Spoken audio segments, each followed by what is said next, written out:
Olá, bom dia amigos e amigas aqui do canal Dica de Hoje quarta-feira, dia daquele vídeo que a gente faz sempre sem enrolação.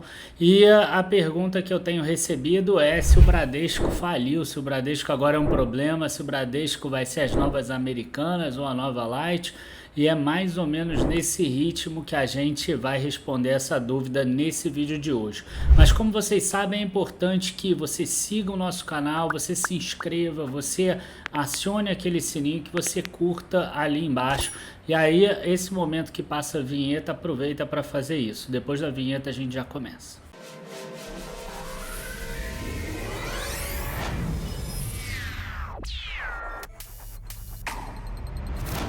Bom, pessoal, antes de mais nada, eu sempre quando falo de bancos, e no sábado a gente falou de bancos também, é importante a gente entender que o banco ele tem duas fontes principais para ganhar dinheiro, né? Ele pode emprestar dinheiro para o cliente, e aí ele ganha uma diferença de spread entre o valor que ele empresta e o valor que ele capta esse recurso.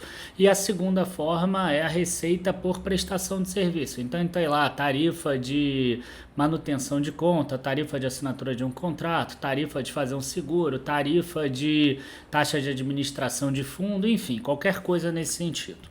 Então, quando a gente olha os resultados do Bradesco, a gente vai ver que o que trouxe o resultado para baixo foi muito a provisão de devedores duvidosos. Então a gente vai falar bastante sobre provisão nesse vídeo de hoje. E você não deve parar de assistir o vídeo de hoje, porque no final do vídeo eu vou mostrar, a partir das perspectivas do próprio Bradesco, a partir do guidance do próprio Bradesco, quanto que deve ser o lucro dele agora em 2023. É claro que ele pode errar essa perspectiva para cima ou para baixo, mas a gente vai conseguir mostrar qual vai ser o lucro dele, então fica até o final. Bom, vamos aproveitar aqui, já vou compartilhar a tela agora e a gente começa a analisar isso aqui como se fosse aula. Então, aqui a gente tem o lucro líquido do terceiro trimestre, que já não tinha sido uma Brastemp, né? Que já não tinha sido muito bom. Então, o que a gente tem aqui? A gente tem que, quando a gente pega margem financeira com cliente, a gente vê que teve uma queda. E margem financeira com mercado teve até uma alta. O que é margem financeira com mercado? O dinheiro que fica parado ali na tesouraria do banco rendendo CDI. Mais ou menos isso, tá? Para facilitar. E aí você vê que isso aqui ele até subiu. Ele melhorou em relação ao terceiro trimestre. Agora, quando a gente vem aqui, receita de prestação de serviços, que é aquela outra parte, também melhorou. E no caso do Bradesco, ele tem uma linha adicional, porque ele tem a seguradora dentro dele. Ele nunca fez a cisão da seguradora dele. Então, resultados operacionais de seguro também vieram positivos. O que veio negativo aqui principalmente? O que veio negativo foi essa linha aqui, que é a provisão de devedores consolidada expandida aqui, que veio 2,7 bilhões, pior do que o terceiro trimestre. E aí cabe uma ressalva, nesses 2,7 bilhões não está incluído as Americanas. Por quê? Porque as Americanas, elas estão aqui no final. Tanto que o banco ele chega a citar que o lucro dele sem o cliente large corporate, que é Americanas, que ninguém tem dúvida disso, seria aqui em torno de 4,3 bilhões de reais, e o lucro dele passou a ser 1,6 bilhões. Então, o principal problema foi exatamente essa provisão. Se você não entendeu muito bem e quiser comparar com outros, olha o nosso vídeo de sábado. Eu mostrei essa provisão como foi no Santander, mostrei essa provisão no Itaú, mostrei essa provisão no Banco ABC e falei que a do Bradesco seria mais próxima da do Santander. Mas veio pior ainda, tá? Então isso é importante que fique claro. Outra coisa que salta aos olhos aqui também é quando a gente olha esse número daqui de baixo, ó. E aí eu vou aproveitar para mostrar para vocês aqui essa parte daqui. Você vai ver que o lucro do Bradesco, ele foi aqui 6,8 bilhões, 6,6, 6,8, 7 bilhões até o segundo trimestre. No terceiro trimestre já foi 5,2 bilhões. Nesse trimestre agora foi 1,6, mas o que chama atenção é os seguros representaram 118% desse lucro e o financeiro representou menos 18% desse lucro. Ou seja, se o Bradesco fosse apenas o banco e não tivesse a operação de seguros, ele teria dado um prejuízo em torno de 300 milhões, mais ou menos, estou tentando fazer a conta aqui de cabeça. Então, o Banco Bradesco deu prejuízo. Tá? E isso fica muito claro aqui quando a gente olha o índice de eficiência ajustado ao risco em 100,4 pontos, ou seja, gastou-se mais em despesas do que receita que o banco gerou. É claro que não vai ter uma Americanas todos os trimestres para dar problema e ele precisar provisionar, mas a gente vê que teve um impacto muito grande. Então vamos entender o que é essa tal de provisão de devedores duvidosos de forma aqui bem rápida para que não reste dúvida. A grande questão é a seguinte: todo banco ele tem uma carteira de crédito e a carteira de crédito do Bradesco ela hoje está em 891 bilhões de reais. Dentre esses clientes, você tem aqueles clientes que são os melhores e que tem grande chance de pagar, que é do AA até o C. E a gente tem aqueles piores devedores que são do E até o H. O H, inclusive, você tem que provisionar tudo, você tem que provisionar 100%. O que o Banco Bradesco ele mostra? O Banco Bradesco ele mostra que os novos clientes entre janeiro e dezembro de 2022, o crédito já está sendo mais assertivo.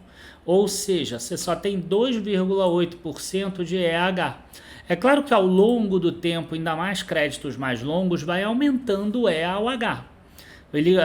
O banco ele não vai fazer um empréstimo para uma pessoa que é H, para uma pessoa que é G, para uma pessoa que ele sabe que não vai receber a primeira parcela.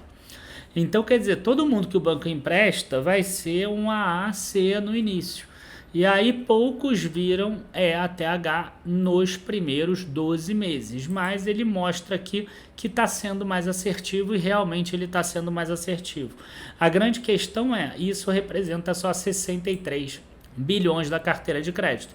Os outros 828 bilhões são créditos ruins aqui, inclusive 70 bilhões do E até o H.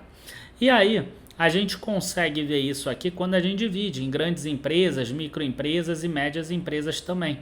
A gente percebe que o E até o H sai de 6,5, vai para 7,2 e vai para 8,1. Se eu não me engano, a gente mostrou em Itaú isso muito menor no vídeo de sábado e mostramos no Banco ABC também. As pessoas físicas saíram de 6,3 para 8,1 para 8,6. Então o que acontece? O Bradesco acabou investindo mais em pessoas físicas e acabou tendo problemas agora na questão do crédito porque a deterioração do cenário econômico demorou um pouco mais. Então ele está muito mais focado em pessoas físicas do que em qualquer outra coisa, tá? Então esse é o ponto que eu queria aproveitar para trazer para vocês. Agora, quando a gente vê aqui, né, a provisão de devedores duvidosos dividido pela operação de crédito, a gente vê que mesmo sem Americanas, esse número iria subir muito, para 4,5%. O número quase próximo ao lá da pandemia. Com a Americanas, inclusive, passa o número da pandemia.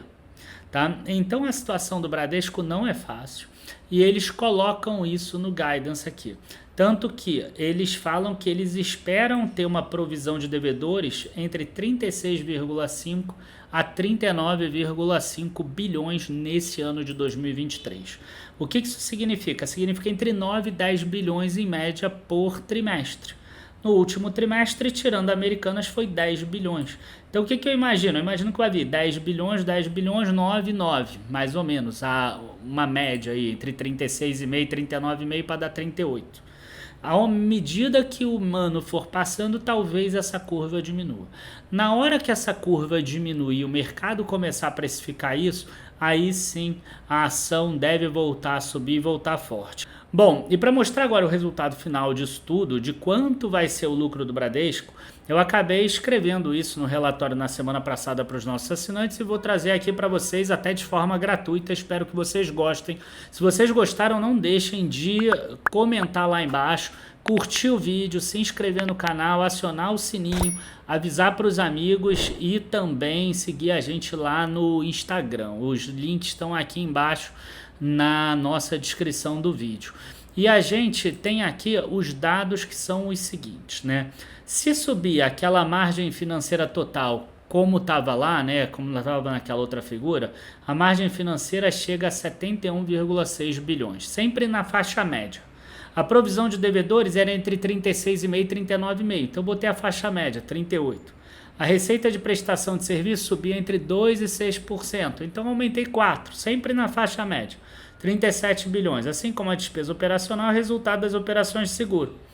Eu coloquei aqui uma despesa tributária subindo 8%, porque isso não tem, né, o guidance deles.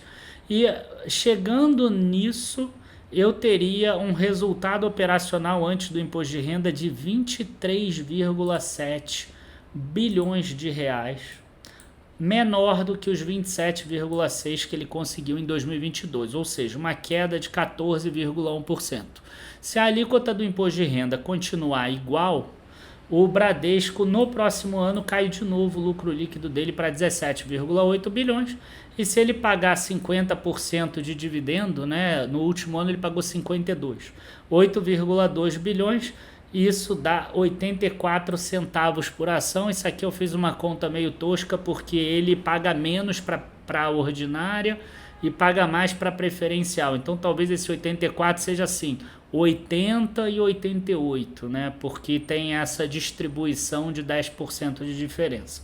Então tá aí, usando o guidance do próprio Bradesco, a projeção do banco de lucro é de queda para 2023. O que você tem que prestar atenção é o seguinte, é uma projeção de queda de 14,1%. Se porventura a ação vier a cair 40%, 50%, por exemplo, não faz sentido. A ação pode cair o lucro e ainda assim ficar barata. Abraços, bons investimentos. Não deixe de nos acompanhar em todas as redes sociais. A gente sempre traz esse conteúdo gratuito e de qualidade. Abraços, bons investimentos e até a próxima. Tchau, tchau.